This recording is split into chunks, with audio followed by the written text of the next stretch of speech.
Hora do bate-papo do programa e hoje recebemos no estúdio da Mix a presidente da Câmara de Vereadores de Bombinhas, Maria Júlia Emílio, e o vereador Hernani Matheus da Silva para falar de algumas questões debatidas nas últimas sessões do Legislativo. Bom dia, vereadores, é um prazer recebê-los no programa Bom Dia Litoral. Bom dia, David, bom dia também a Dayana, ao meu amigo aqui, colega, vereador Hernani, e a todos os ouvintes da Rádio Mix aí, um prazer a gente estar aqui fazendo esse canal de conversação com vocês. Bom dia, David, bom dia, Dayana, bom dia, Maria Júlia, bom dia a todo amigo da ouvinte da Mix, né? Acho que é sempre um prazer a gente estar logo pela manhã entrando dentro das casas dos ouvintes, esclarecer, conversar, debater. Eu acho que isso é o mais importante, é levar informação à sociedade e prestar conta do trabalho que a gente tem realizado, né? Isso, meus agradecimentos. Vereadores, nas últimas sessões, vocês vêm pedindo explicações para a FAMAB sobre as licenças ambientais. Também trouxeram informação de um grande número de alvarás de construções expedidos nos últimos anos, cerca de 1.800 alvarás. Como vocês analisam o crescimento da construção civil em Bombinhas? Bem, com relação ao assunto de construções liberadas, de novos alvarás, isso foi um assunto que eu debati na Câmara, deve estar fazendo uns 2 meses, de um estudo, de um planejamento, de um levantamento que eu venho já da outra gestão como vereadora também fazendo. Realmente a gente comprovou, através dos alvarás que foram solicitados, as cópias dos alvarás que chegaram à Câmara para a gente fazer uma análise, e nesses últimos 4 anos, aí aproximadamente 1.800 novos alvarás autorizados em Bombinhas. Eu penso que a construção, ela não deve ser interrompida, porque tem pessoas que me interpretam mal, de repente, na fala que eu me exponho. Não estou dizendo que tem que terminar a construção civil em Bombinhas, mas tem que ser analisada e cuidada. Tem que ser olhada com um olhar de preocupação hoje, porque eu vejo que essas construções, 1.800 em 4 anos. Então, existe uma situação de crescimento muito grande, e não são construções residenciais. A maioria dessas construções são unifamiliares, pousadas, hotéis, com 20 habitações, 30 e por aí vai. Então, é preocupante e deve ser olhado com certeza com olho de lupa, com atenção. Nós temos essa preocupação, mas acho que o crescimento ele vem desordenado. Quando se transformou, fez a mudança no plano diretor e começou a entrar em vigor, esse período, ele fez com que as pessoas começaram a investir. Hoje o Brasil ele passa por um crescimento por linha de crédito. Então, quando o plano diretor entrava em alguns locais, ele tinha uma demanda de construção 50%, o outro 30%, o outro. E antes dele entrar em vigor, o pessoal se aproveitou e começaram a fazer projetos. Por exemplo, eu tenho um terreno, Maria tem um, nós juntamos e fizemos um prédio. Se nós deixarmos chegar o plano diretor, aquilo ali eu ia poder construir só 50%. Onde, como falou o David aqui, bem lembrado, não expressiva a participação da comunidade nesse ato. A gente sempre faz esse ato esperando que a comunidade venha, que participe, porque eu sei que muitas pessoas da comunidade reclamam, criticam, mas na hora de participar, infelizmente, mas a gente tem esperança que isso ao longo do tempo vai melhorando. Então, a questão do saneamento a gente já tem um grupo de trabalho, já fizemos reuniões, estivemos agora recentemente, juntamente, através também da doação do vereador Hernani com deputados estaduais, conseguimos uma audiência na Fátima, para ver a questão ambiental da licença que está lá, na questão ambiental para a liberação desse recurso, desse projeto de saneamento. E o que foi dito lá pela Fátima é que não haveria nenhuma implicação ambiental na análise do projeto de saneamento de Bombinhas. A única coisa que está implicando ainda é a falta de alguns documentos pelo consórcio Catarina San, que foi solicitado e ainda não chegou. Pedimos também ao presidente da Fátima o projeto para que a Câmara, que o grupo de trabalho tivesse conhecimento desse projeto. Temos uma reunião marcada quarta-feira, amanhã, com o presidente da Casão, o senhor Galina, com o grupo Saneamento já para tratar desse assunto. Então a Câmara está investindo, está participando, está buscando soluções para essa situação.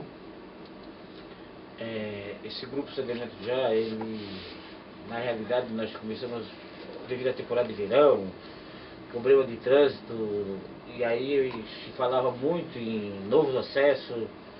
E nós vemos, nossa cidade ela passou por um processo muito difícil durante a temporada de verão. Teve um trabalho do Executivo, teve uma fiscalização do Legislativo, mas a gente viu o fedor, o esgoto correndo, e muitas vezes até a céu aberto, e aí a nossa cidade começa a regredir. Então, antes de buscar qualquer outro tipo de alternativa, nós fizemos essa campanha para que a comunidade possa participar, colher assinatura, colocar adesivo no carro. Eles vêm junto e começamos a cobrar, porque o saneamento é uma base hoje das mais importantes para o desenvolvimento da cidade. O crescimento que vem Bombinha hoje, se não tiver esgoto tratado e água, ele não tem como progredir. Né? Nos momentos que mais Bombinhas é divulgada, que é na questão de final de ano, nós entramos num caos na cidade. A cidade para, porque a mobilidade urbana dela é praticamente inviável, e aí nós não temos, começa a faltar água, não tem como chegar, e as pessoas que investiram para a temporada, as pessoas que pagaram seus pacotes e vieram conhecer Bombinha, começam a passar necessidade e a cobrar. Então a gente fez esse grupo de trabalho para que a gente comece, junto com o executivo, buscar as ações, cobrar, porque assim, todo partido político ele tem, né, nós temos partido político, a nossa presidente, o governador hoje é do partido da presidente, tem os seus deputados também que trabalham, e quando chega na questão ambiental é sempre polêmico. Quando não se quer dar uma obra para o município, eles embarram na questão ambiental, bota ali agora, e a gente fica se debatendo igual um peixe fora d'água, e acaba morrendo. Por quê? Porque não, a licença falta isso. Porque na realidade o saneamento ele só vem cuidar de uma cidade. E a licença ambiental, existe um período, nós já estamos no 10º mês que foi pedida essa licença e ela está emperrada. Daqui a pouco vem um processo eleitoral e aí passa a ser interessante. Vereador Hernani, ainda falando da questão ambiental, o senhor trouxe à tona o clima ambiental da Rua Garopeva, em um terreno onde foram derrubadas 7 árvores nativas, garapuvus, para a construção de uma edificação particular. Na sessão do dia 26, a vereadora Maria Júlia questionou a falta de critério do presidente da FAMAB, o Flávio Martins, na expedição de laudo técnico, não só nesse caso, mas também em outros. Qual a diferença dos laudos, no caso da Garopeva, e como está o andamento dessa obra e a fiscalização de obras irregulares no município? A Rua Garopeta, né, eu me criei ali, então nasci naquele cantinho, me criei, e quando a gente viu que estava derrubando essas árvores, o grupo ali, a família, os parentes, os amigos, as pessoas que confiaram na gente começaram a cobrar.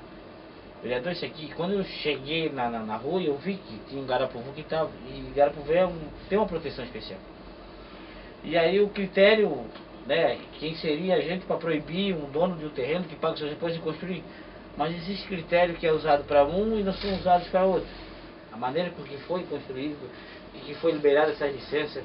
E outra, a coisa acontece, se derruba e aí se vem à tona.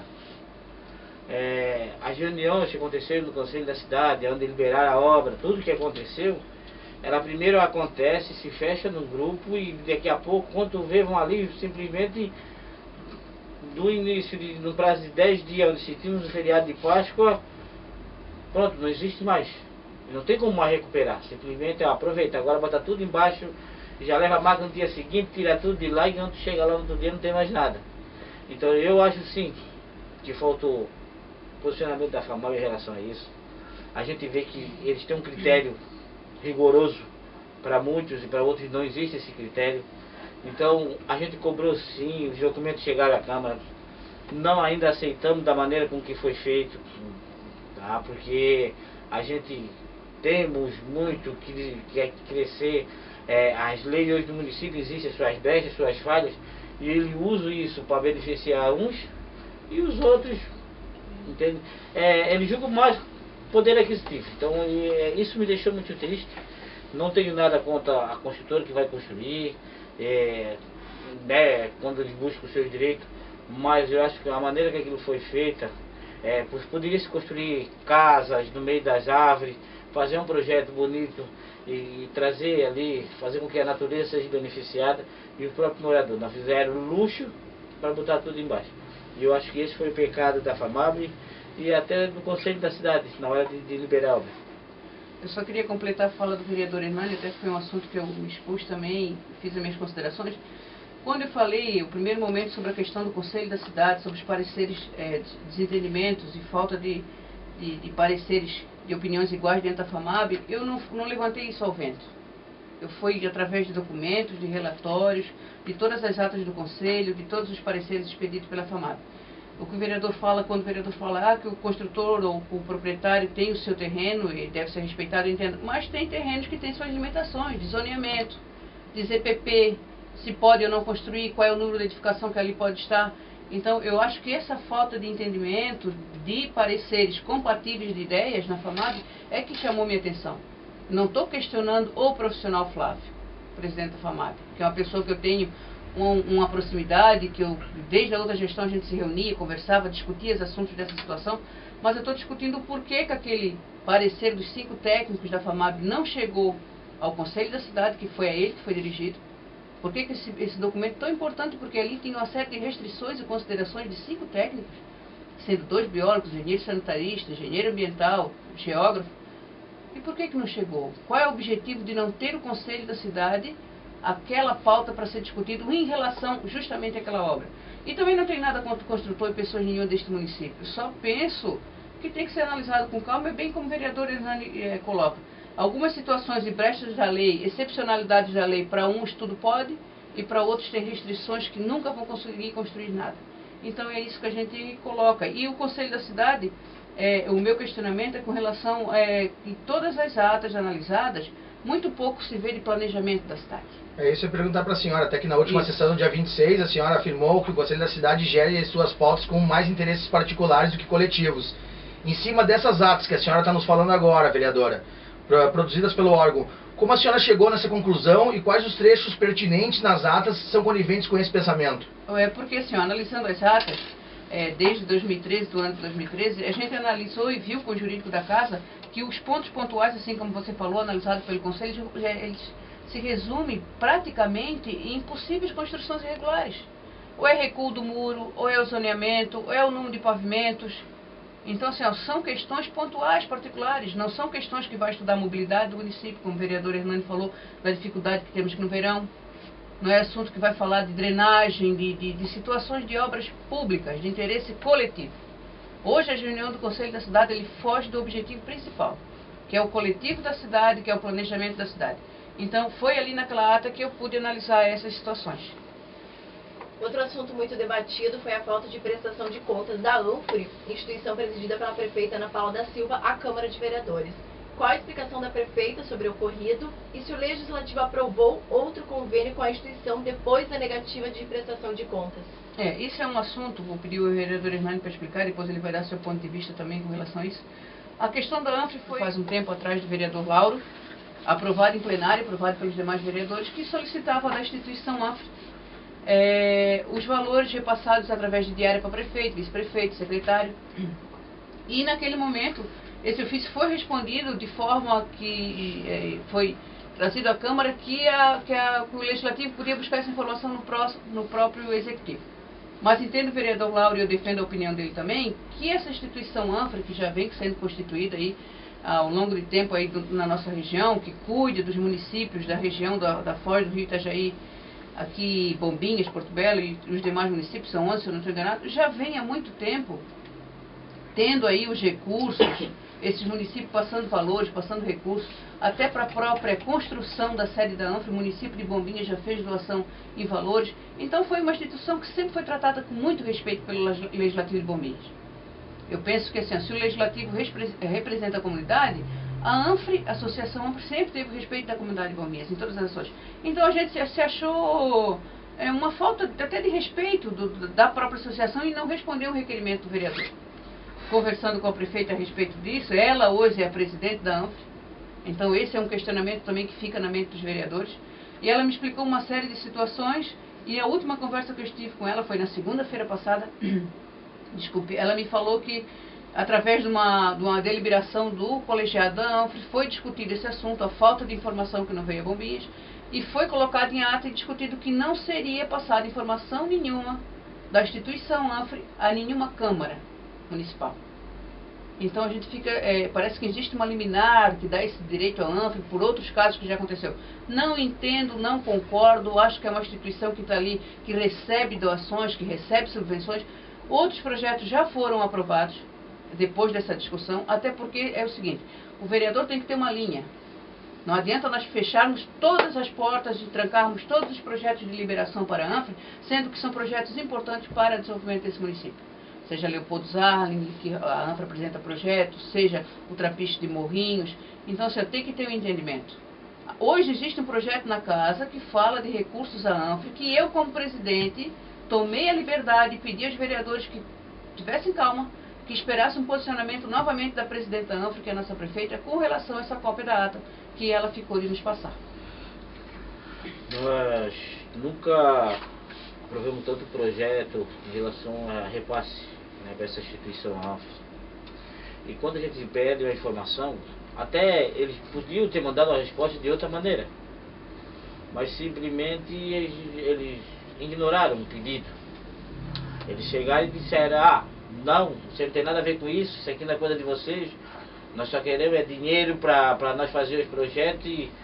Então não funciona. Nós temos em repasse, quando falamos em repasse para a ANFRE, nós estamos falando de valores grandes, né? Valores que ultrapassam a R$1 milhão, vai um de 300 e 400 e aí agradeço muito a Deus por esse projeto, boa parte deles está sendo executado e é necessário, sim. Mas eu acho assim, o dinheiro público, eles têm o direito de gerenciar, de fazer o dinheiro público, e nós de fiscalizar, e querer que isso seja aplicado realmente em benefícios. Então, se alguém ali, existe benefício para um ou para outro ali dentro da ANFRE, nós também temos o direito de saber. Porque quando se repassa um dinheiro, a gente está repassando, nós não estamos repassando o que é meu ou o que é da prefeita, nós estamos repassando o que é do município. E quando nós pedimos cobrança, nós pedimos, também vamos, porque é um direito que a Câmara de Vereadores tem. Se nós ajudamos a manter a instituição tem o dever de prestar conta. E nós temos o mesmo dever de prestar conta para a sociedade. E até hoje, é um longo período, isso não ocorreu. Então, espero que essa ata chegue, mas mesmo assim não diz. Eu acho que o dinheiro público ele não pode ser escondido, não pode ser, as notas não podem ser, porque se gastou, se tem nota, se apresenta. Entendeu? Vereadores, para fechar, 8 horas estamos em cima do horário do programa. Logicamente que nós teríamos diversos outros assuntos para tratar com vocês, afinal, nós temos muitos assuntos de interesse público e de esclarecimentos para a população. Mas para fechar, o calçadão de bombas vem causando muita polêmica. 4 ações civis públicas, multa do Ministério Público Federal por descumprimento de ordem judicial e falta de estudo ambiental. Mais uma obra com falta de estudo ambiental. Nesse momento, obras paradas e multa de R$500 mil para o município. Vocês pediram explicações para o Executivo sobre o descumprimento.